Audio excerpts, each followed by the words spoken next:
आपका dear listeners हमारे channel पर स्वागत है। आज की Korean movie the man from nowhere एक ताई नाम के कमांडो की कहानी है जो आर्मी का बेस्ट कमांडो माना जाता था। लेकिन फिर उसकी जिंदगी में कुछ ऐसा हुआ जिसके बाद उसने आर्मी को छोड़ दिया और अब वो एक आम इंसान की तरह जिंदगी जी रहा है। कहानी की शुरुआत एक शॉप चलाने वाले ताई नाम के व्यक्ति से होती है। वो हमेशा अपने आप में रहता है और किसी से बातचीत नहीं करता। उसके पड़ोस में एक छोटी लड़की सोमी रहती है, जो ताई को अपना बहुत अच्छा फ्रेंड समझती है। ताई भी सोमी को अपना दोस्त मानता है। जब भी वो घर वापस आता है, तो अक्सर सोमी को अपने साथ डिनर करवाता है। वही सोमी की माँ एक डांसर है, जिसे ड्रग्स की आदत है। एक दिन अपने लवर के कहने पर वो जिस जगह जॉब करती है, वहां से एक ड्रग का पैकेट चुरा लेती है। घर आने के बाद वो उस पैकेट को एक कैमरा बैग में छिपा देती है। उसे जल्द ही पता चलता है कि यह पैकेट एक बड़े ड्रग माफिया का है। इसलिए सोमी की माँ वो कैमरा बैग ताई को दे देती है, जिसमें उसने वो पैकेट रखा होता है, क्योंकि ताई पर किसी को भी शक नहीं होगा। ड्रग डीलर जिसका पैकेट चुराया गया था, बहुत गुस्से में है। वो अपने दो आदमियों को पैकेट वापस लाने के लिए भेजता है। सोमी की माँ नशे में होती है, तो वो अपनी बेटी को घर से निकाल देती है। सोमी अपने पड़ोसी ताई के पास जाती है, जो उसका सबसे अच्छा दोस्त है। ताई उसे अपने घर पर बुलाता है, लेकिन बहुत कम बोलता है। बाद में सोमी के घर पर उसकी माँ का लवर आता है। वो सोमी की माँ को टॉर्चर करता है और कहता है कि उन्हें वो पैकेट वापस करना होगा। लेकिन सोमी की माँ ऐसा करने से साफ-साफ इनकार कर देती है। अगली सुबह सोमी ताई के घर से नाराज होकर चली जाती है, क्योंकि रात में ताई ने उससे अच्छी तरह बात नहीं की थी। अब ताई सोमी के स्कूल के सामने से गुजरता है और देखता है कि सोमी को एक लेडी मार रही है। वहाँ दो पुलिस ऑफिसर्स और एक सोमी के स्कूल का बच्चा भी मौजूद है। जो लेडी मार रही है, वो सोमी पर इल्जाम लगाती है कि उसने उसके बेटे का बैग चोरी करने की कोशिश की है। सोमी कहती कि मैं चोरी नहीं कर रही थी, बल्कि मैं अपने बैग को उसके बैग से कंपेयर कर रही थी। ये सुनने के बाद पुलिस उससे उसके पेरेंट्स के बारे में पूछती है और वो सामने सीढ़ियों के पास खड़े ताई की तरफ इशारा करती है। पुलिस को लगता है कि ताई सोमी का फादर है। जब पुलिस ताई की तरफ बढ़ती है, तो वो पतली गली से निकल जाता है। शाम को सोमी फिर से ताई के पास आती है। ताई उसे डांटता है कि उसने क्यों उसकी तरफ इशारा किया था।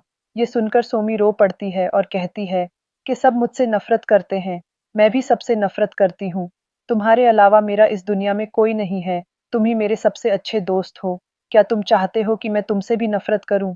इतना कहकर सोमी रोते हुए अपने घर की तरफ चली जाती है। जैसे ही वो घर का दरवाजा खोलती है, वो देखती है कि कुछ लोग उसकी माँ को टॉर्चर कर रहे हैं। ये वही लोग हैं जिनका पैकेट सोमी की माँ ने चुराया था। सोमी की माँ बताती है कि उसने पैकेट को एक कैमरा बैग में रखकर पड़ोस में रहने वाले ताई को संभालने के लिए दे दिया था। अब उन्हें पता है कि पैकेट ताई के पास है, इसलिए वे उसकी शॉप का ताला तोड़ने लगते हैं, क्योंकि ताई ने कैमरा बैग को अपनी शॉप में रखा होता है।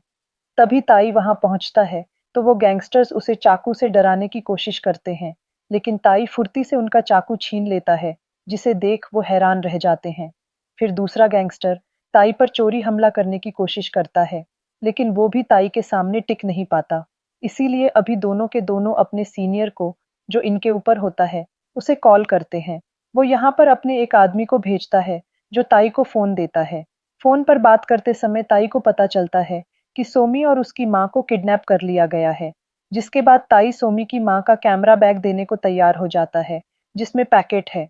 लेकिन तभी वो आदमी जो फोन लाया था, अपने एक आदमी को मार देता है और तुरंत वहां से चला जाता है। ताई समझ जाता है कि कुछ गड़बड़ है। वो नीचे गाड़ी तक जाता है और देखता है कि गाड़ी में सोमी है। वो उसे किडनैप करके ले जा रहे हैं। ताई गाड़ी का पीछा करता है, लेकिन गाड़ी निकल जाती है। अब वो पुलिस को कॉल करके सब कुछ बता देता है। लेकिन जब पुलिस उससे पूछती है कि उसका घर कहाँ है, तो वो अपना पता नहीं बताता, क्योंकि उसे पता है कि अगर उसने पता बताया, तो पुलिस उसी जगह आ जाएगी, जहां उस गैंगस्टर की डेड बॉडी है और उसे कत्ल के इल्जाम में गिरफ्तार कर लिया जाएगा। तभी ताई के पास ड्रग माफिया के राइट और लेफ्ट हैंड का फोन आता है। वो कहते हैं, तुम्हें एक लॉकर तक जाना होगा। उसके अंदर एक पैकेट है, जिसे तुम्हें हमारे बॉस के पास पहुंचाना होगा। असल में इसमें ड्रग्स होते हैं। अब ना चाहते हुए भी ताई को उसका काम करना पड़ता है। वो पैकेट लेकर माफिया बॉस के पास पहुंच जाता है। उसे पैकेट देने के बाद ताई कहता है कि अब वो सोमी और उसकी माम को छोड़ दे। ये सुनकर माफिया बॉस हैरान हो जाता है। क्योंकि उसे नहीं पता था कि उसके राइट और लेफ्ट हैंड ने उसको पकड़ लिया है। असल में जो उसके राइट और लेफ्ट हैंड होते हैं, वो उसे धोखा दे रहे होते हैं। माफिया बॉस इस चाल को समझ जाता है। वो ताई को बहुत बुरी तरह से मारते हैं और ऊपर से नीचे एक जाल में फेंक देते हैं। माफिया के राइट और लेफ्ट हैंड ने पुलिस को कॉल कर दिया होता है। अब वहां पुलिस पहुंच जाती है और माफिया के कई लोगों को पकड़ लिया जाता है। लेकिन माफिया बॉस भाग निकलता है। ताई उसे देख लेता है और उसका पीछा करता है। लेकिन पुलिस उस तक पहुंच जाती है और ताई को अरेस्ट कर लेती है। जब वो कार की डिग्गी खोलते हैं, तो उसमें सोमी की मॉम की डेड बॉडी होती है। पुलिस को लगता है कि कत्ल ताई ने किया है, इसलिए वो उसे अरेस्ट कर लेते हैं। अब पुलिस स्टेशन में इंटरनेट पर ताई की पर्सनल इंफॉर्मेशन निकालने की कोशिश की जाती है, लेकिन उसकी सारी इंफॉर्मेशन लॉक होती है। पुलिस को कुछ समझ नहीं आता। उसी रात ताई पुलिस वालों को चकमा देकर भागने में कामयाब हो जाता है। वो उस मोबाइल को कचरे से ढूंढ लेता है, जिस मोबाइल से उसने माफिया के लोगों से बात की थी। मोबाइल के सहारे वो एक शॉप तक पहुंचता है। असल में इसी शॉप से वो मोबाइल खरीदा गया था। पूछने पर जो शॉपकीपर है, वो कहता है कि ये चोरी हुआ फोन था, इसलिए इसके बारे में मुझे कुछ नहीं पता। लेकिन जब ताई उसे बुरी तरह मारता है, तो वो सब कुछ सच बता देता है। दूसरी तरफ पुलिस स्टेशन में दिखाया जाता है कि ताई की फाइल खुल जाती है। पुलिस को पता चलता है कि वो एक आर्मी कमांडो था, जो बहुत सारी स्किल्स में माहिर था। लेकिन एक बार जब उसकी प्रेग्नेंट वाइफ को किसी ने मार दिया, उसके बाद उसने आर्मी को हमेशा के लिए छोड़ दिया। यही कारण है कि ताई हमेशा अपने आप में रहता है और किसी से बात नहीं करता, क्योंकि वह अपनी पत्नी से बहुत प्यार करता था। उसके बाद उसकी जिंदगी में जीने का कोई मकसद नहीं बचा और अब ताई सोमी को बचाना चाहता है।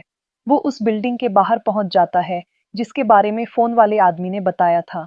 असल में माफिया के राइट और लेफ्ट हैंड दोनों भाई हैं, जो अपने माफिया बॉस को मारकर खुद बॉस बन चुके हैं।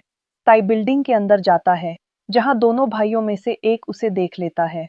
हालांकि ताई उसे नहीं पहचानता, लेकिन वो ताई को पहचानता है। जब ताई वॉशरूम में जाता है, तो वहां उसे वो आदमी मिलता है जो कैमरा का बैग लेने आया था। ताई उसे एक ही प्रहार में जख्मी कर देता है। फिर वहां पर वही आदमी आता है जिसने ताई को फोन दिया था और सोमी से बात करने के लिए कहा था। ताई उसे बहुत बुरी तरह मारता है और उसे एक और फोन देता है। लेकिन इससे पहले कि ताई और इन्वेस्टिगेशन कर सके, पुलिस आ जाती है, इसलिए ताई को वहां से निकलना पड़ता है।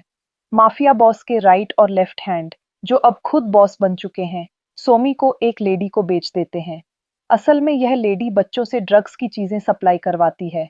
पर जब लेडी को किसी बच्चे पर शक होता है, तो वो बच्चे को वापस दोनों भाइयों के पास भेज देती है, जो बच्चों के ऑर्गन्स निकालकर बेचते हैं। फिर ताई को दिखाया जाता है, जिसे गोली लगी होती है। वो अपने पुराने आर्मी फ्रेंड के पास जाता है और उससे गोली निकालने के लिए कहता है। वो उसकी गोली निकाल देता है। अब ताई एक बार फिर से सोमी को ढूंढने के लिए शहर की सड़कों पर निकल पड़ता है। वो जानता है कि बच्चों को किडनैप करके शहर में इलीगल काम करवाए जाते हैं। इसलिए शहर में वो ऐसे बच्चों का पीछा करता है जो हमेशा सड़क पर, ट्रैफिक पर, रेड लाइट पर घूमते रहते हैं। उनका पीछा करते करते वो एक जगह तक पहुंच जाता है, जहां ताई देखता है कि दोनों भाइयों में से एक बच्चों से ड्रग्स की चीजें बनवा रहा होता है। वो वहां सभी बच्चों को आजाद कर देता है और साथ ही उन दोनों में से एक भाई को मार देता है। लेकिन अब भी उसे सोमी नहीं मिली होती। वो किसी भी तरह से सोमी को आजाद करवाना चाहता है, इसलिए अब उसे दूसरे भाई की तलाश होती है। फिर सोमी को दिखाया जाता है, जिसके पास एक गैंगस्टर आता है, ताकि वो उसे अपने साथ ले जा सके और उसकी बॉडी के ऑर्गन्स निकाले जा सकें। लेकिन जब सोमी देखती है कि उसके सर पर चोट लगी है, तो वो वहां एक बैंडेज लगा देती है। ये देखकर गैंगस्टर को सोमी पर दया आ जाती है, लेकिन उसे सोमी को अपने साथ ले जाना होता है। वो सोमी को अपने साथ ले जाता है और फिर कुछ देर बाद वो दूसरे भाई को सोमी की आंख निकालकर कांच की बोतल में देता है, जिसे वो मार्केट में बेचकर बहुत पैसे कमाएगा। अब ताई वहां आता है और सोमी के बारे में पूछता है। लेकिन जब गैंगस्टर को पता चलता है कि उसके भाई को ताई ने मार दिया है, तो उसे बहुत गुस्सा आता है। वो बॉटल जिसके अंदर सोमी की आंख होती है, उसे ताई की तरफ फेंकता है और कहता है, तुम्हारी प्यारी सोमी अब इस दुनिया में नहीं रही। यह सुनकर ताई पूरी तरह से टूट जाता है। गुस्से और दर्द में ताई सभी गैंगस्टरों को मार देता है। लेकिन एक दूसरा भाई बच जाता है और वो अपनी कार में भाग निकलता है। ताई उसकी कार तक पहुंच जाता है। वो ताई को देखकर हंसता है, क्योंकि उसकी कार बुलेट प्रूफ होती है, लेकिन ताई अपने तेज दिमाग से कार के शीशे पर छेद करके उसे मार देता है। ताई जो पहले से ही इस जिंदगी से पूरी तरह निराश था और जिसके लिए सोमी ही सब कुछ थी, अब उसकी मौत के बाद वो अपनी जान देना चाहता है। लेकिन तभी अंधेरे से एक साया उभरता है। वो सोमी होती है। वो ताई को आवाज देती है और भागकर उसके गले से लग जाती है। सोमी को जिंदा देखकर ताई बहुत खुश हो जाता है, क्योंकि उसे जिंदगी जीने का एक मकसद मिल जाता है। असल में जिस गैंगस्टर के सर पर सोमी ने बैंडेज लगाई थी, उसे सोमी पर दया आ गई थी, इसलिए उसने सोमी को बचा लिया था। अब पुलिस आ जाती है और ताई को अरेस्ट कर लेती है। लेकिन अरेस्ट करने से पहले ताई सोमी को एक शॉप में ले जाता है और उसे एक सुंदर स्कूल बैग और स्कूल की सारी चीजें दिलाता है। ताई जाने से पहले सोमी को कहता है कि उसे खुद का ध्यान रखना होगा। फिर वो सोमी के गले लगकर रो पड़ता है। ताई वादा करता है कि जब भी वापस आएगा, वो हमेशा के लिए सोमी के साथ ही रहेगा, क्योंकि इन दोनों का इस दुनिया में एक दूसरे के अलावा कोई नहीं है। जीवन में कभी-कभी ऐसा समय आता है जब हम टूट जाते हैं, दर्द हमें अकेला कर देता है और हम अपना मतलब खो देते हैं। हम सिर्फ जीते हैं, जिंदा नहीं रहते। जब अंधेरा गहरा होता है, तब एक छोटी सी किरण भी रोशनी बन जाती है। जब हम किसी और के लिए लड़ते हैं, तब हमें अपनी जिंदगी का, अपने अस्तित्व का सही अर्थ पता लगता है, क्योंकि दर्द से उबरने का रास्ता दूसरों की रक्षा करने से होकर जाता है। याद रखिए, आप किसी की जिंदगी में रोशनी बन सकते हैं, और जब आप किसी की जिंदगी में रोशनी बनते हैं, तो आपकी अपनी जिंदगी भी रोशन हो जाती है।